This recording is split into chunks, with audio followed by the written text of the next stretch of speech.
even when the pogrom took place at the level of the politics of loot sharing. I have to emphasize this very, very seriously, because the people who organized the pogrom were not members of the ruling party.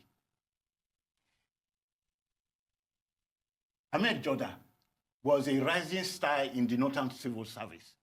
He was the one who met the Governor Hassan, who then allowed him to see Mainta Masudi to build a new leadership corps for the North after the coup took place.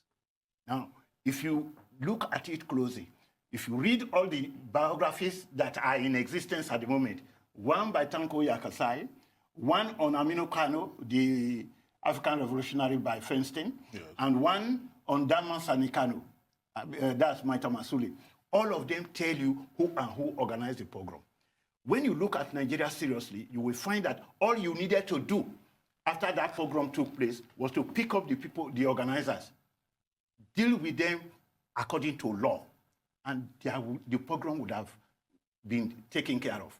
In the same way, the coup, after it took place, only a few people would have been picked up and taken care of according to law. But because you did not take care of those people according to law, a whole ethnic group was accused of carrying out the crime. So that when you hear it being said that the Igbos did the coup, it is about a society in which genuine lawmaking and genuine activation of the law never takes place. So because in each situation, only a few people are active in dissolving and destroying the system. And that all it requires is for somebody to have proactively ensured that those elements were taken care of. But because those elements were not taken care of, we're in the kind of situation where we are in today, where because of the leader-centered nature of our society,